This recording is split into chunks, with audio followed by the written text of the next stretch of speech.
계속해서 우리 현대 사랑의 원리에 대해서 풍산기 내용을 가지고 함께 이야기를 나누고 있습니다.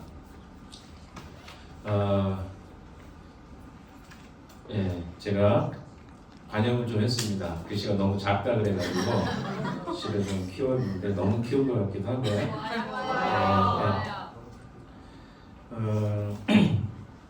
여러분은 사랑이 무엇이고 어떻게 사랑하는 것이 옳은지에 대해서 어디에서 누구에게 여러분 배웠습니까? 특별히 우리 교회에서 제일 중요한 것이 사랑이라고 이렇게 배웠고 알 수 있습니다. 그런데 이 사랑에 대해서 우리는 잘 배우지 못한 것 같습니다. 교회에서는 사랑하라고 가르치죠. 여러분 사랑에 대해서 너무 많이 들었죠. 근데 중요한 것은 이것을 어떻게 구체적으로 사랑할 것인가에 대해서 배운 적은 또 가르쳐 준 적은 없는 것이죠. 그냥 사랑해라. 그래서 여러분은 어떻게 합니까? 열심히 사랑하죠. 근데 문제는 뭡니까? 상대방은 그것을 사랑으로 느끼지 못하는 경우가 많습니다. 그래서 사실 이 사랑에 대해서 우리가 전문가가 되어야 할 사람들인데 실제로 어떻게 사랑하는지를 우리 아직도 잘 몰라서 가장 가까이 있는 사람들조차 사랑하기 어려운 것이 사실입니다. 그런데 우리는 이런 수없는 사랑에 대한 사랑하라는 이야기를 들으면서 열심히 노력하고 애썼던 경험들이 아주 많을 것 같습니다. 그리고 이 풍산교의 내용에서 4가지 사랑에 대해서도 우리 여러 차례 들었습니다. 근데 막상 그 내용에 대해서 정보는 알지만 실제로 적용했는가를 물어볼 때는 사람들이 그건 성경의 내용이고요. 잘 쉽지 않던데요. 그래서 이런 이야기를 종종 합니다. 내용은 알겠는데 대체 어떻게 해야 되는지는 잘 모르겠습니다. 그러나도 많은 사람들은 세상 문화에서 사랑을 배웁니다. 그래서 우리는 사랑에 대해서 뭘로 배우냐면 드라마, 또 영화. 그래서 저는 과거에 실제로 우리 자매들이 그런 로망이 있구나. 결혼에 대한 로망. 그래서 프로포즈를 할 때도 꼭 어디로 가야 돼요? 네? 전혀 상상하시고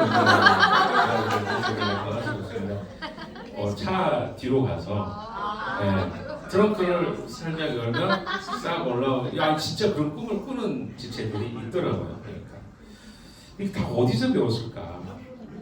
그리고 프로포즈를 꼭 해야 되는데 울면서 저에게 고백하는 지체가 있었어요. 제가 결혼할 지체인데 프로포즈를 안 해요. 그럼 어떻게 해야 될지 모르겠어요. 이렇게 생각하더라고요. 프로포즈를 안 했기 때문에 그 생각하는 프로포즈가 있잖아요. 뭐 반지도 준비하고 뭐 특별한 타임을 이게 다 드라마에서 배운 거거든요. 성경에서는 그런 이야기가 없어요. 근데 이제 우리가 그렇게 너무 이런 문화 속에 익숙하다 보니까 사랑은 그런 거야. 그래서 그런 걸 하지 않으면 나를 사랑하지 않는 거야. 라고 이야기하는 것 같습니다. 그래서 우리는 성경에서 다시 사랑을 배워야 합니다. 그래서 오늘 본문의 내용은 이 사랑이 무엇인가? 사랑의 본질이신 하나님께서 우리에게 가르쳐 주시는 내용들을 같이 말씀을 통해 보도록 하겠습니다. 요한일서 3장 16절, 19절, 23절, 24절은요. 형제 사랑의 성경적 원리들을 이야기해주고 있습니다. 방금 이제 읽었는데요. 한 번만 더 읽어보면 좋을 것 같아요. 본문의 말씀을 한 번만 더 읽어볼까요? 잘 생각하면서 한번 읽어보면 좋을 것 같습니다. 보면 16절, 17절 먼저 읽겠습니다. 시작. 그리스도께서 우리를 위하여 자기 목숨을 버리셨습니다. 이것으로 우리가 사랑을 알게 되었습니다. 그러므로 우리도 형제자매를 위하여 목숨을 버리는 것이 마땅합니다. 누구든지 세상 재물을 가지고 있으면서 자기 형제자매의 궁핍함을 보고도 마음을 갖고 도와주지 않으면 16절에 보시면 중요한 건 사랑의 본질이죠. 그리스도께서 우리를 위하여 자기 목숨을 버리셨습니다. 이것이 사랑이라는 것을 우리에게 먼저 가르쳐 주셨죠. 사랑이 뭐냐? 그리스도께서 우리를 위해서 자기 목숨을 버리신 것이다 라고 이야기하죠. 그래서 우리가 사랑을 알게 됩니다. 그렇기 때문에 그 다음에 이제 16절 하반절에 우리도 형제자매를 위해 목숨을 버리는 것이 마땅합니다. 이렇게 정의를 내립니다. 사랑이 뭔가. 주님이 우리에게 먼저 사랑을 보여주셨죠. 목숨을 버려서 사랑하는 사랑. 우리는 이것으로 사랑을 알게 됐습니다. 그래서 옆에 있는 형제와 자매들 사랑할 때 어떻게? 목숨을 먼저 사랑하는 것이다. 그 다음에 이제 17절부터가 실천이죠. 어떻게 하면 그럼 구체적으로 사랑할 수 있을까? 그러면서 17절 이야기하죠. 누구든지 세상 재물을 가지고 있으면서 자기 형제 자매의 궁핍함을 보고도 마음의 문을 닫고 도와주지 않으면 이게 무슨 말입니까? 그 사랑을 실천하는데 어떻게 하는 거예요? 너는 돈이 있어, 물질이 있어. 근데 옆에 어려움을 겪고 있는 사람이 있어, 형제 자매 중에. 어떻게 하라는 거죠? 네 물질로 도우라는 거야. 이게 바로 사랑이라는 거죠. 아주 구체적으로 17절부터 이야기를 하고 있습니다. 그래서 우리는 이것을 통해서 어려움을 겪고 있는 사람에 대해서 우리는 구체적으로 도움을 주면 그게 사랑이구나 라는 걸 알게 된다는 거죠. 뭐 이런 내용들입니다. 이제 쭉 이야기를 하나씩 할 건데 여기서 4가지의 내용에 대해서 이야기를 우리는 알게 됩니다. 첫 번째가 뭡니까? 여러분 잘 알고 있는 희생하는 사랑입니다. 먼저 3장 16절이 말하는 사랑은 목숨을 버리는 사랑, 희생하는 사랑입니다. 목숨을 버리는 것이 마땅하다는 것은요, 다른 말로 표현하면 목숨을 버리는 데까지 나아가 볼 수 있다는 뜻입니다. 그러니까 내가 꼭 그렇게 목숨을 버려야 된다는 의미보다 목숨을 버릴 수 있을 만큼 그 경지에까지 갈 수 있을 만큼 이라는 표현입니다. 이것을 이것을 희생을 말합니다. 사랑은 자기 것을 내어주는 것이죠. 자기 것을 내어주지 않는데 사랑이라고 말하면 그건 사랑이 아닌 것이죠. 사랑은 자기 것을 허비합니다. 그러므로 사랑에는 희생이라는 개념이 반드시 들어가기 마련입니다. 희생 없는 사랑은 사랑이 아닙니다. 이건 너무 잘 아는 내용이죠. 그런데 사랑의 마지막 단계가 뭐냐는 거예요. 자기 것을 완전히 희생하는 것, 즉 생명을 주는 것입니다. 이것이 사랑의 가장 높은 단계입니다. 처음부터 아무나를 대놓고 사랑하기는 쉽지 않겠죠. 그러나 우리 가장 가까이 있는 우리 자녀들을 사랑하는 모습은 너무 당연한 거 아닙니까? 지금 유아실에 있는 우리 엄마들, 아빠들도 물론 있지만 가정마다 상황이 달라서 어떤 사람은 엄마가 보기도 하고 아빠가 보기도 합니다. 예전에 제가 교회 다녔을 때는 주로 엄마들이 봤어요. 옛날 사람처럼 보일 수 있겠지만 그 교회가 그런 교회였어요. 그래서 이렇게 지금 이렇게 섞여 있잖아요. 남녀가 여기 있을 수 없는 일이었습니다. 남자, 여자 딱 앉아 있어가지고 유아실은 누가 들어가요? 엄마들만. 제가 그 유아실에 제일 먼저 이렇게 들어갔습니다. 진짜 사람들이 나를 이상한 눈으로 쳐다보더라고요. 아빠가 여기 왜 들어가? 이런 표정. 근데 뭐 오래된 이야기이긴 하지만 그게 우리의 모습이기도 하잖아요. 근데 어때요? 희생한다는 거 왜 엄마만 희생해야 돼요? 아빠도 희생할 수 있잖아요. 근데 그때 당시에는 사람들이 엄마가 애기 보는 거 너무 당연하게 생각하고 있습니다. 지금 보세요. 우리는 똑같이 이 공간에서 가까이서 예배 드리는데 아이를 돌보는 부모들은 저기 안에서 예배를 드리잖아요. 이게 희생이에요. 그럼 여러분 안에 생각할 수 있잖아요. 왜 그렇게 해야 되죠? 이 질문을 던질 수 있잖아요. 아이가 근데 여기 다 나와서 이게 돌아다닌다고 생각하면 어떨 것 같습니까? 같이 힘들겠죠. 아이들도 힘들고 우리도 힘들고. 근데 이게 희생입니다. 작은 공간에 따로 예배드리는 거 이게 희생이죠. 그리고 또 어떻습니까? 아이가 아프면 지금 솔립자매 같은 경우는 어제 또 아파가지고 서로가 아파서 어때요? 집에서 예배드리잖아요. 너무 당연하게 부모가 희생하는 거 당연하게 생각합니다. 이게 희생이에요. 그래서 사랑은 희생이 들어간 거예요. 그래서 자녀를 사랑하는 이유는 그만큼 많은 희생을 했기 때문에 더 사랑이 깊은 거예요. 희생하지 않았는데 사랑한다. 이건 어렵습니다. 비례 원칙이에요. 희생만큼 사랑하게 돼 있는 것이죠. 그래서 그리스도 안에서 사랑도 반드시 희생이 동반되는 것입니다.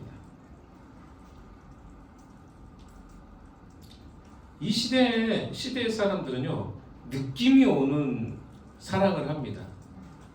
그래서 뭐라 그래요? 느꼈어? 그럼 우리 사랑할 수 있어. 아, 진짜. 여러분 왜 다른 사람 이야기들처럼 생각하시나요? 이런 이야기. 내가 느꼈어. 그럼 이거 사랑이야. 라고 생각하잖아요. 필링이 안 와. 그럼 사랑이 아니야. 라고 생각하잖아요. 그래서 느낌이 오는 상대에게는 특별한 감정을 품고 좋은 행동을 하는 것을 사랑이라고 이야기합니다. 이 시대의 사람들은. 여기에는 뭐가 빠져 있어요? 자기 희생이 빠져 있는 거예요. 그래서 거기에는 뭐만 있는 거죠? 느낌만 남아 있는 것입니다. 근데 이것은 낭만적 연정이라고 표현할 수 있겠습니다. 얼마나 많은 사람들이 이 낭만적인 연정을 진정한 사랑으로 착각하는지 모릅니다. 희생이 없으면 대가를 지불하지 않는다면 그것은 사랑이 아니라고 성경은 이야기하고 있음에도 불구하고 여전히 우리에게는 상대가 나에게 어떻게 대해줘야 이것이 사랑이라고 느낀다는 거죠. 그 느낌이 있어야 된다는 것입니다. 그런데 우리는 희생의 목적을 잘 분별해야 합니다. 무엇을 위해서 목숨을 버리는 것이 마땅합니까? 예수님은 그렇게 말씀하셨잖아요. 성경에서 16절에서 말하고 있는 요한계시록 3장 16절에서 말하고 있는 건 뭡니까? 성경은 형제 자매를 위해서라고 말합니다. 어떤 사람들은 사랑을 희생이라고 배워서 희생 자체가 사랑이라고 생각하는 것 같아요. 좀 헷갈리죠? 희생 자체가 사랑이 아닙니까? 그러니까 희생하라고 그랬잖아요. 희생 자체가 사랑은 아니에요. 이거 좀 구분하셔야 됩니다. 성경에서 이야기하는 사랑은요, 희생 자체를 목적으로 하지 않고 상대방의 진정한 유익을 위해서 희생을 합니다. 희생을 하는데 희생 자체가 사랑이 아니라 희생을 통해서 뭘? 상대방의 유익을 갖게 하는 거예요. 그걸 희생하는 사랑이라고 하는 거예요. 희생을 통해서 상대가 유익을 갖게 해요. 내가 희생하면 사랑이다. 희생만 하는 거 사랑이 아닙니다. 조금 더 정리를 할게요. 그 부분은. 그래서 상대방의 진정한 유익을 위해서 희생을 우리는 해야 합니다. 상대방이 더 악해지지 않고 성장하고 자신의 잠재력을 꽃피울 수 있도록 하는 것이 목적이 되어야 됩니다. 그렇지 않으면 그것은 값 있는 사랑이 아니라는 거죠. 값어치 없는 사랑이 됩니다. 희생이 됩니다. 성경은 값어치 없는 희생을 하라고 이야기하지 않습니다. 조금 어려울 것 같은데 이제 그래서 예를 이야기하고 있죠. 예를 들어서 가정폭력을 한번 생각해 봅시다. 실제로 크리스천들 가운데도 가정폭력이 있는 경우가 종종이 아니라 많이 있습니다. 봐요. 그런 경우가. 자, 그런데 이런 가정폭력이 발생할 때 사람도 어떻게 생각해요? 참아야 된다고 생각해요. 왜? 그것이 사랑이라고 희생해야 된다고 배웠다는 것입니다. 그러나 폭력을 행사하는 경우는요, 어떤 경우냐면 맞는 사람이 피해자가 되는 것은 물론이고 때리는 사람도 어떻습니까? 폭력의 가해자죠. 이 사람도 망가지는 것입니다. 하나님은 나이가 어리다 그래서 나이가 많다 그래서 차별을 두지 않습니다. 똑같은 하나님의 형상을 닮은 존재로 창조하셨습니다. 그런데 어떻게 조금 더 권력에 있는 위치에 있는 사람이 권력이 낮다고 집안으로 따지면 그렇죠. 자녀들은 사실은 권력서열 최하위잖아요. 그러니까 어때요? 부모가 때렸을 때 폭력을 행사했을 때 자녀는 방어할 수 있는 힘이 없습니다. 그럼 그거 어떻게 때려도 된다고 이야기하겠습니다. 왜? 여러분 우리가 청지기로 생각한다면 우리는 크리스천은 청지기식이죠. 그 청지기 의식을 가지고 삽니다. 왜? 내 자녀가 내 소유가 아니라 하나님이 내게 잠깐 맡겨준 존재예요. 그래서 그 아이가 성장하는 기간까지 하나님이 내게 잠시 동안 맡겨준 거죠. 그 아이들은 다 성장해서 다 나와 똑같은 어른으로 살아가게 됩니다. 그때까지만 우리가 돌보는 거예요. 그런데 그 자녀에게 우리가 폭력을 행사한다면 그것은 어떻습니까? 권력을 남용하는 게 돼요. 대통령도 권력을 남용하면 어떻게 돼요? 처벌을 받잖아요. 우리는 똑같은 인격체로 하나님이 잠깐 우리에게 그 권한을 주신 것인데 함부로 그 권한을 사용해서는 안 된다는 것이죠. 그래서 자기보다 약한 인간을 물리적으로 제압하고 고통을 주는 것, 우리에게는 아무리 영향이 없을까요? 그렇지 않습니다. 우리가 한번 누군가를 때리기 시작하잖아요. 화가 나면 또 때려요. 3번, 4번 처치금 하다 보면 어떻게 될까요? 그 사람의 인격이 망가지기 시작. 왜? 우리는 그렇게 창조된 사람들이 아니기 때문에 그래요. 그러니까 다른 인격체를 파괴시키는 존재로가 아니라 다른 인격체를 건강하게 돌보는 사람으로 우리가 부름받았습니다. 그래서 여러분 잘 아시는 것처럼 전쟁에 참전했던 군인들이 PTSD 많이 겪죠. 왜? 트라우마죠. 적군을 죽였음에도 불구하고 양심의 가책을 느끼고 정신적인 고통을 느끼는 사람이 굉장히 많습니다. 정당함에도 불구하고. 그만큼 어때요? 인간이 누군가를 죽이고 살해하고 폭력을 행사할 때는 거기에는 인격적 데미지가 있다는 것이죠. 그 사람이 계속 더 망가지도록 내버려두는 행동 할 수 없다는 것입니다. 그 사람이 우리에게 폭력을 가하면 폭력을 사용하지 못하도록 막아야 합니다. 폭력을 계속 휘두르도록 내버려두면 상대방은 더욱더 망가집니다. 참는다는 것은 이렇게 목적 없이 무조건 희생만 하는 것을 뜻하지 않는다는 거예요. 그러니까 무조건 참아야 된다 아니라는 것이죠. 그것은 값어치 없는 희생이라고 성경은 이야기합니다. 또 남편이나 아내가 외도하는 경우에 참고 기다리면 언젠가 돌아올 거라고 말하는 사람들이 많습니다. 그러나 그것은 기독교의 사랑이 아닙니다. 원인이 무엇인지 찾아서 더 이상 그렇게 하지 못하도록 지혜롭게 대처하는 것이 희생하는 사랑입니다. 그래서 무조건 참는 것을 사랑이라고 많은 사람들이 생각해요. 기독교인들 중에 상당히 많은 사람이 그런 생각합니다. 그래서 어때요?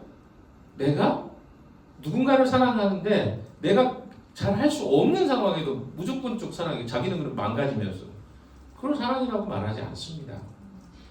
상대방을 위해서 상대방이 정말 잘 되도록 하기 위해서 상대방을 보호하기 위해서 희생할 때 그 희생에 의미가 있는 것이죠. 그래서 예수님이 어떻게 사랑하셨는지 우리가 좀 살펴볼 필요가 있습니다. 예수님은 세리와 창녀들을 사랑하셨습니다. 예수님이 그들과 함께 있는 것은 정치적으로 큰 희생이었습니다. 왜냐하면 예수님이 그들과 함께하지 않으면 바리새인들이라든가 이런 사람들이 예수님 편이 됐을 가능성이 굉장히 많습니다. 당시 종교 지도자들은요 그런 죄인들과 섞이지 않았습니다. 그런데 예수님은 그들과 어울리셔서 세리들의 친구, 죄인들의 친구라고 칭함을 받았습니다. 예수님은 그분의 선한 분명한 정체성의 영향을 받으면서까지 세리와 창녀들과 함께 하셨습니다. 그건 예수님의 희생하는 사랑이셨습니다. 하지만 바리새인들과는 어떻게 하셨죠? 무조건적으로 친구가 되지는 않으셨습니다. 오히려 그들을 혹독하게 대하셨죠.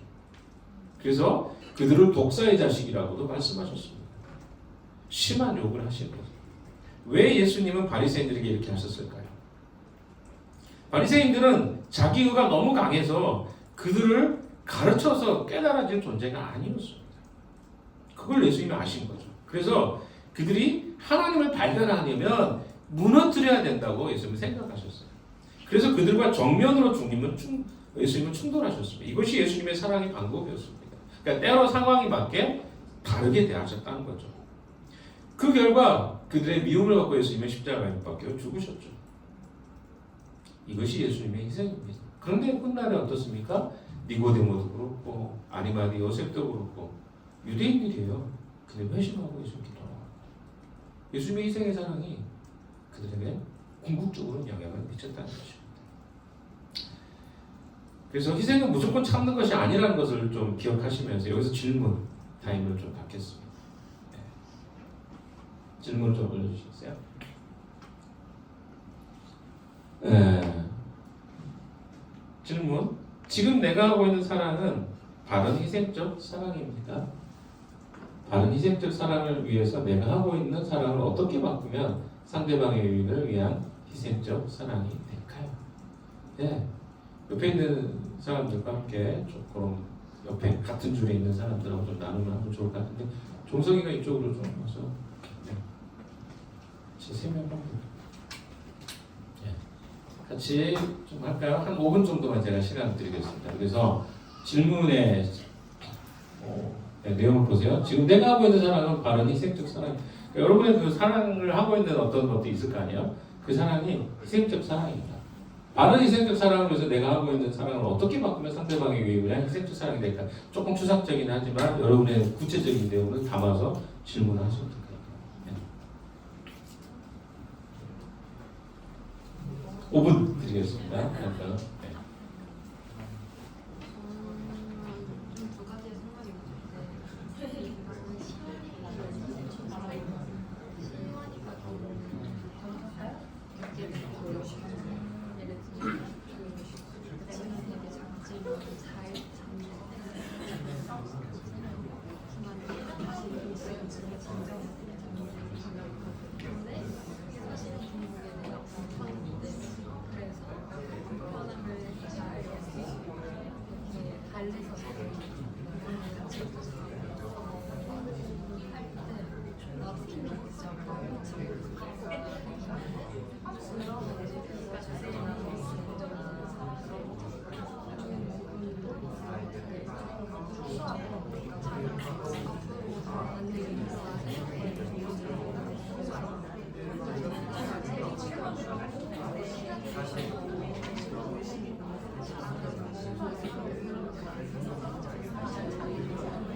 (1분만) 더 드리겠습니다.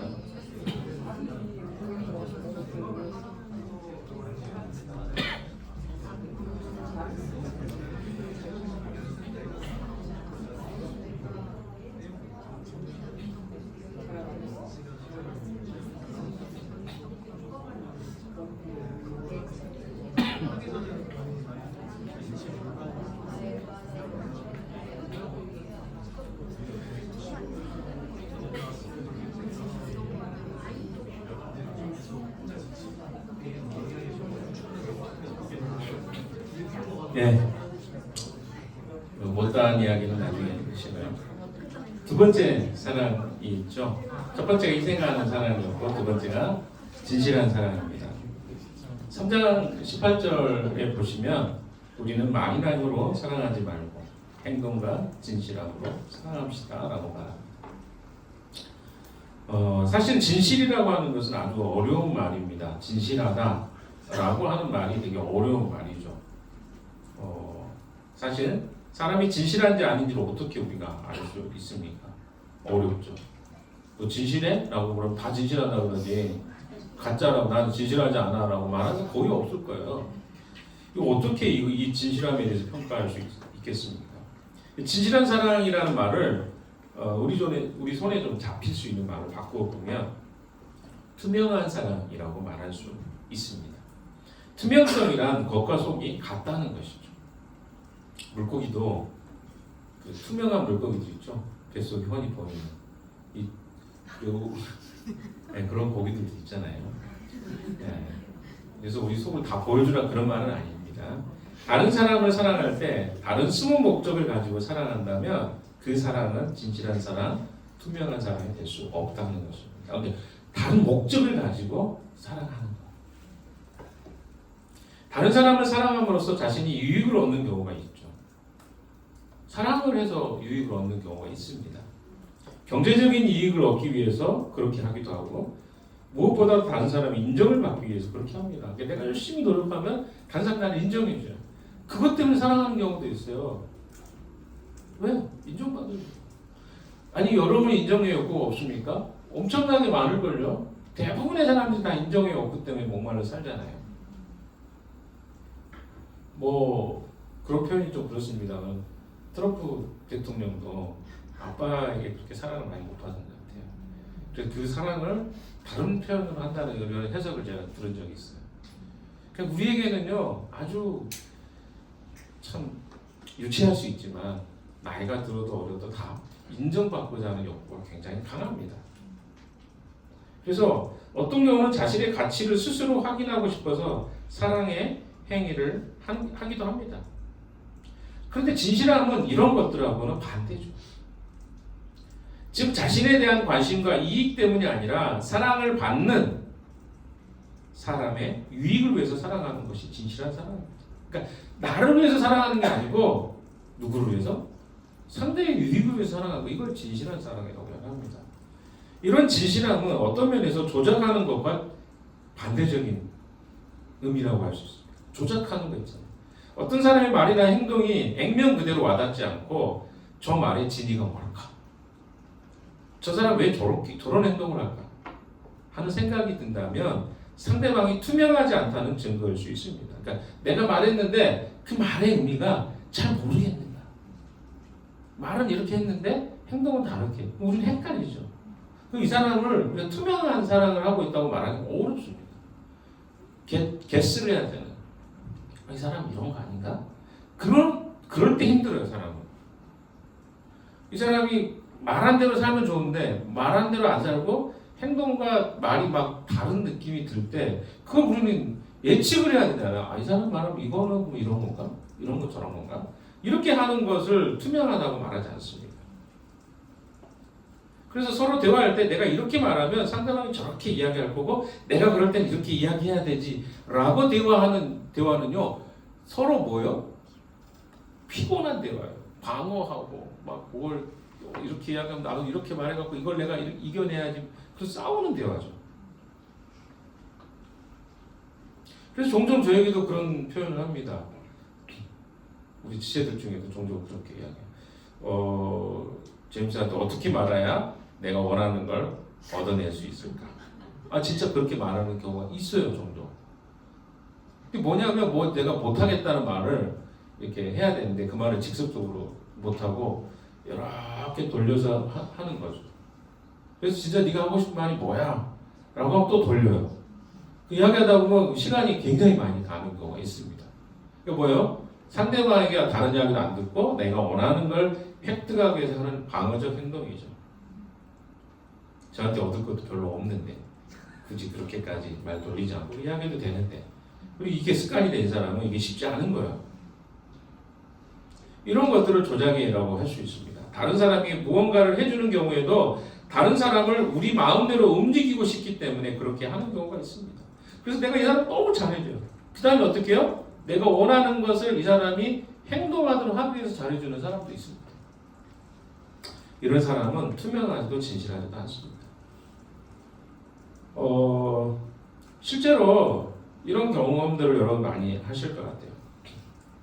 저도 마찬가지입니다. 투명하지 않고 속이 잘 들여다보이지 않는 사람, 그 사람의 말을 액면 그대로 받아들이면 안 되는 사람들을 대할 때가 가장 어렵습니다. 왜? 자꾸 생각해야 돼.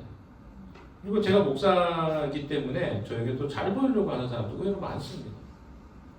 저한테 아까도 얘기했죠. 잘 보여봤자 별로 얻을 게 없는데 그렇게 행동하는 사람도 의외로 많아요. 이 진실한 사랑이라고 말하기 어렵죠. 그렇다고 해서 무조건 내 가슴을 다 열어 보이는 것을 투명한 사랑이라고 말하지 않습니다. 이게 어려워요. 그러니까 투명한 사랑이 대체 뭔가. 투명성을 발휘할 때는 성숙이 필요한 거죠.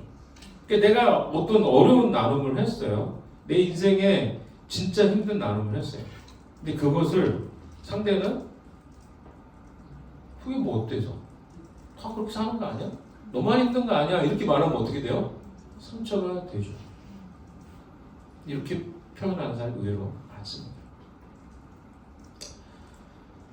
그러니까 어때요? 성숙이 필요해요. 성숙한 사람들과 함께 그걸 나눌 수 있는 거예요. 마음을 열어놨는데 그런 마음의 영역들이 상처로 된다면 누군가 마음을 열어놓기 어렵겠죠. 마음이 깨끗하고 겉과 속이 다를 필요가 없는 성숙함이 있을 때 진실해질 수 있는 것입니다. 이런 진실성은 공동체 내에서 더 확산될 필요가 있죠. 어떤 공동체에 가면요, 목사가 하는 이야기, 제가 여러분 저의 생각을 그렇게 생각할지도 모르겠지만 목사님 어떤 이야기 했는데 대체 저게 무슨 말이야? 회의를 해야 돼요. 성도들이. 내가 생각할 때 이런 말인 것 같은데 아니야, 이런 말이에요. 이거는 뭐예요? 굉장히 그 공동체가 투명하지 않은 공동체인 거죠. 재정도 마찬가지입니다. 공동체 재정이 사용되고 있는데 누군가 물어봤어요. 지금 이거 무슨 내용입니까? 물어봤는데 그거 왜 물어봐? 네가 왜 물어보는데? 이렇게 이야기한다면 그것도 그 공동체, 물론 따지기 위해서 물어볼 필요는 없겠지만 궁금해서 질문할 수 있잖아요. 그걸 투명하게 이야기해주면 공동체가 건강한 공동체인 거죠. 그래서 공동체는 바로 이런 투명성이 보장될 때 진실한 사랑을 할 수 있게 되는 것입니다. 세 번째는 구체적인 사랑입니다. 17절 18절에 보면 누구든지 세상 재물을 가지고 있으면서 자기 형제자매의 궁핍함을 보고도 마음문을 닫고 도와주지 않으면 되겠냐라고 말합니다. 그러니까 무슨 말이냐면 말과 혀로만 사랑하지 말라는 거예요. 이게 바로 구체적인 사랑입니다. 우리가 흔히 하는 말 중에 기도해 줄게 하는 말이 있습니다. 이런 말 너무 많이 쓰지 말라는 거예요. 그럼 뭐라고 해야 돼요? 기도하려면 어떻게 해요? 진짜로 기도하려고 하면 5분에서 10분 이상 기도할 거면 기도한다고 말하고. 근데 이게 저도 크리스찬이죠. 저도 목사지만 목사님들이 너무 하는 이야기예요. 목사님 기도하겠습니다. 선교사님들 기도편지로 기도하겠습니다. 이 말 표현 저도 많이 쓰더라고요. 진짜 기도하냐? 패스 할 때도 많아요. 근데 기도하겠다는 이런 표현들을 너무 쉽게 사용하는 거죠. 이게 진짜 사랑이냐? 아니라는 거예요. 그래서 우리가 누군가를 대할 때요, 진중해야 돼요. 왜? 내가 이 사람과 함께 대화를 하고 기도해 주겠다? 그 사람의 편지를 읽는다? 이거는요, 무슨 얘기예요? 부담을 가져라는 거예요. 그러니까 엄청난 부담을 가져라는 말이 아닙니다. 내가 도울 수 있는 것을 어떻게 도울 것인가에 대한 부담을 갖는 거예요. 이게 공동체 안에서 구체적인 사랑을 할 때 해야 될 태도입니다. 그래서 힘들어하는 사람 만나면 내가 잠깐이라도 커피 한 잔 사주고 대화해주고 이 정도 마음이 있으면 여러분이 구체적인 사랑을 하는 거예요. 어려운 거 아니에요. 근데 그걸 안 해봤기 때문에 어떻게 해야 되는지 모르는 거죠. 제가 자주 쓰는 이야기입니다. 싱가포르에 있을 때 제가 굉장히 감동이 됐나 봐요. 제 아내 예정이 둘째가 생겼었는데 유산을 했어요. 그래서 굉장히 그때 힘든 시기였습니다. 그때가 2006년 정도 됐습니다. 예정이랑 다섯이라고 한 4살 정도 차이 났겠죠. 근데 우리에게는 너무 큰 충격이었죠. 임신해가지고 둘째 생겼다 이런 생각하고 너무 좋았는데 어느 날 갔는데 병원에 다시 검진 갔는데 없는 거예요. 분명히 있어. 그래서 그걸 이제 사실 우리가 어떻게 해야 될지도 모르겠고 그걸 이제 공동체 특별히 신학교에 나눴죠. 그랬을 때 신학교에 우리 학생회하고 교수님들이 굉장히 따뜻하게 잘 해주셨습니다. 그 기억이 저는 벌써 20년도 넘었는데 기억이 아직도 납니다. 그때 해줬던 이야기가 크리스탈이 이런 어떻게 하면 우리가 크리스탈을 위로해 줄 수 있을까 그런 질문이었어요. 그리고 사모님 한 분이 크리스탈 메일을 보내서 크리스탈이 이렇게 힘들어하는데 혹시 그 내용을 나눌 수 있으면 내가 같이 들어주고 싶다. 나도 과거에 이런 경험이다. 이 말이 굉장히 큰 격려가 되었던 기억이 납니다. 사랑이 막 엄청난 게 아니에요.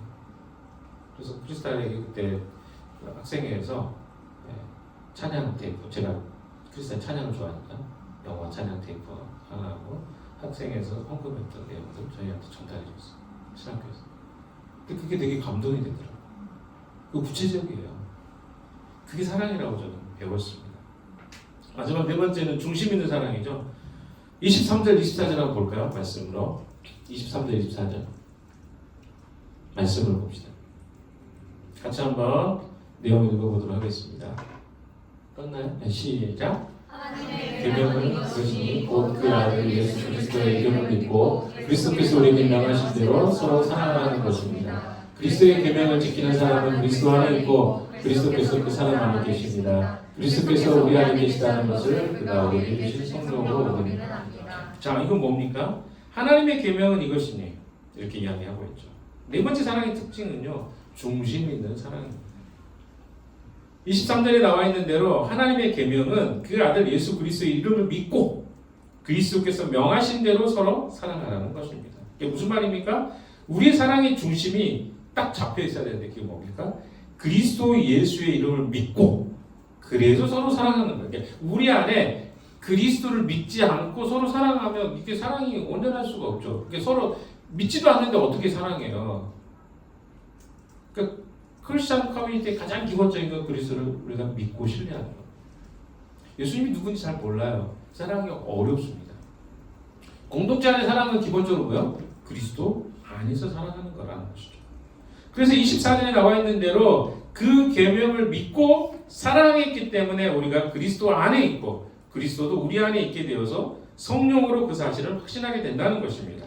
앞에서도 이야기했지만 그리스도인의 사랑은요 단순히 그냥 이 사람 불쌍하니까 사랑하는 그런 사랑이 아니라는 거예요. 먼저 예수의 이름을 믿어야 합니다. 그리고 우리를 위해서 돌아가신 하나님을 믿고 그러고 난 다음에 우리는 그분이 명하신 대로 서로 사랑하는 거죠. 이게 바로 중심 있는 사랑입니다. 예수님의 사랑에 기초하지 않고 사랑하는 거? 그건 자기를 위한 사랑이에요. 마음속에서 여러분 막 속끝이 막 너무 사랑스러워. 내 아내가 너무 사랑스러워. 모르겠어요. 결혼해가지고 그렇게 사는지는 모르겠지만 사랑스럽죠. 아내를 보면서 그렇게 거짓말을 할 수밖에 없죠. 아무튼 그런데 마구 사랑이 있는 경우는 그건 사랑하기 어렵지 않습니다.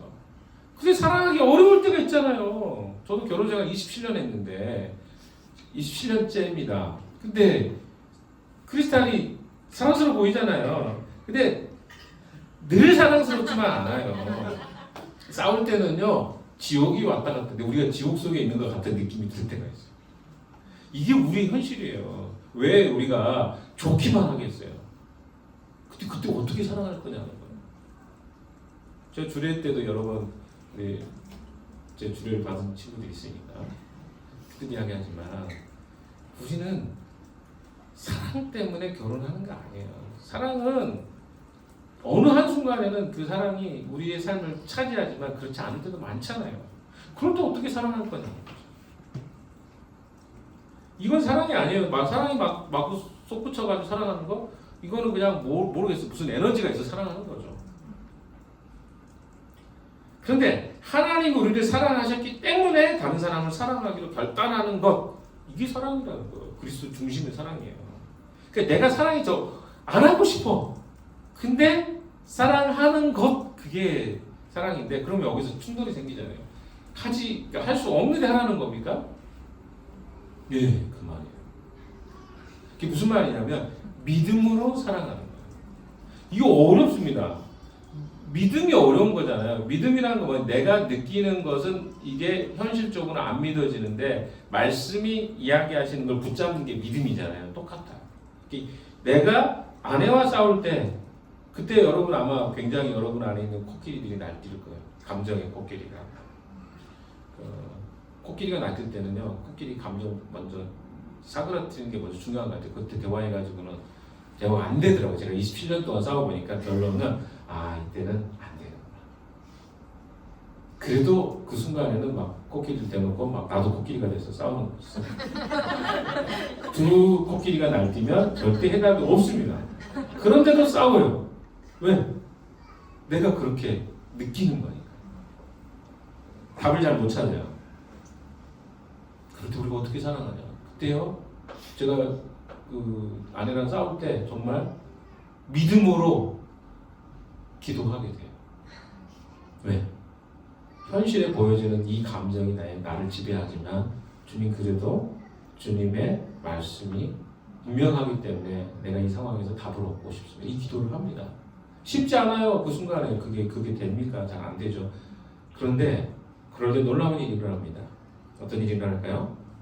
내 감정 너머에 있는 또 다른 일들이 일어나기 시작해요. 내 믿음의 근육을 사용할 때 나타납니다. 근데 그게 어려운 건 사실이에요. 그러나 성경이 이야기하는 것은 믿음으로 사랑하라는 것이죠.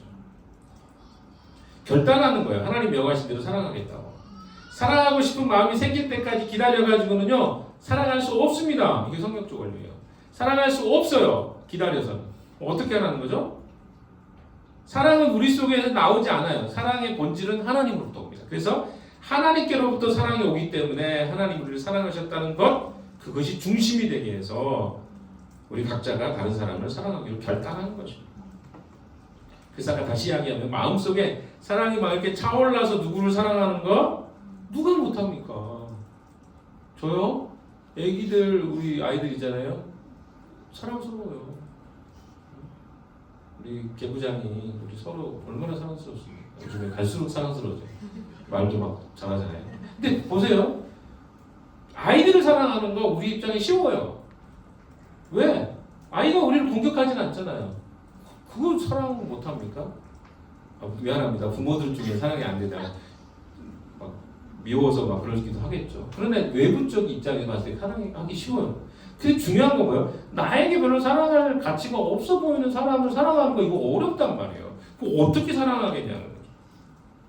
이 이야기입니다. 그래서 주님이 그 사람을 사랑하셨기 때문에 우리가 사랑하기로 결심합니다. 그리고 나면 나중에 뭐가 와요? 감정은 뒤따라온다. 이게 어려운 원리지만 이 원리를 여러분이 장착하십시오. 그래서 내가 사랑하기 어려운 사람은 어떻게 해요? 사랑해 보는 거예요. 사랑할 수 있어서가 아니라 사랑하기로 결단하고 하는 거죠. 아니 여러분, 저도 요즘에 운동하고 있습니다만 운동할 때 하고 싶어서 하는 사람이 얼마나 있어요? 하기 싫어요. 어제도 크리스탈이 저보고 운동하라고 막 했는데 하기 싫어서 안 버텼어요. 못 하겠더라고요. 너무 하기 싫은 날 있잖아요. 그날이 매일이어서 문제지만 근데 하기 싫다고 안 하면 어떡해요? 운동 안 되잖아요. 똑같은 거예요. 믿음의 근육도 사랑하기 어렵지만 사랑해보는 거예요. 그 훈련을 하라는 겁니다. 하고 나면 어떻게 돼요? 보람차잖아요. 근육도 생기고. 저는 가슴 근육이 잘 나옵니다. 그래서 가슴만 자꾸 성장이 돼요. 근데 운동하다 보면 보람이 있잖아요. 내가 운동했던 거, 근육도 생기고, 그래서 우리 자매들도 막 이렇게 하잖아요. 네, 근육 생기니까 좋잖아요. 근데 그 시간은 어때요? 고통스럽잖아요. 이게 뭐냐면 믿음도 근육과 똑같아. 사랑하는 것 근육도 내가 그 근육이 없기 때문에 그 연습을 해보는 거야. 그거 하라는 거죠. 그래서 이렇게 우리처럼 부족한 사람들이 누군가를 사랑하기 시작합니다. 그리스도인이 살면서 이런 형제 사랑을 연습하기 시작하면 자신이 정말 변하는 걸 깨닫는 거예요. 연습하다 보니까 자기가 바뀌어 있는 걸 보는 거죠. 아 진짜 옛날에는 내가 사랑하지 못했던 사람인데 지금은 내가 바뀌었어. 변화됐어. 이런 사람이 크리스찬 아닐까요? 여러분 바뀌어가는 거 경험해 보십시오. 주님이 우리를 바꿔 가시는 거죠. 예전에는 자존심 때문에 절대 말 못했어. 미안하단 말하기 어려운 사람 있죠? 잘못했단 말하기 어려운 사람 있죠? 자존심 상해서 못하는 거죠. 죽어도 못하겠어요.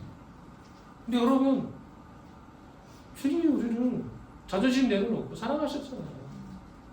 예수님의 그 십자가는요 자존심 다 내려놓는 하나님으로서 모든 고난과 권리를 내려놓는 시간이었어요. 심지어 발가벗겨서 십자가에 죽으셨잖아요. 그 뭡니까? 최고의 수치를 경험한 거예요. 근데 여러분은 주님의 사랑을 받았다고 하면서 왜 내가 수치스럽다고 느끼는 거 못 극복하냐는 거죠. 도전해 보는 거죠. 쉽지는 않겠죠. 미안하다고 하는 게 힘든 사람이 있어요. 저도 그 중에 한 사람입니다. 잘못했다는 말하기 되게 어려워요. 근데 생각해보면 잘못했잖아요. 그 잘못했다고 하는 게 뭐가 문제가 돼요? 그것이 우리를 뭐 어디로 끌어갑니까? 무관찬 존재로 가져갈까요? 아니요. 오히려 여러분 실수를 인정하는 사람은요 대단한 사람이에요. 그게 어렵기 때문에 그렇습니다. 정리해 봅시다. 네 가지 사랑 중에 첫 번째는 무슨 사랑입니까? 여러분 기억하시죠? 첫 번째 희생하는 사랑. 두 번째는 진실한 사랑. 세 번째는 구체적인 사랑. 네 번째는 중심 있는 사랑. 이거 네 가지 기억하십시오. 그래서 첫 번째가 상대방을 위해서, 상대방의 실제적인 이익을 위해서 대가를 지불하는 거, 그게 희생하는 사람이에요. 두 번째, 진실한 사랑은 뭡니까? 투명한 사랑이라고 했죠.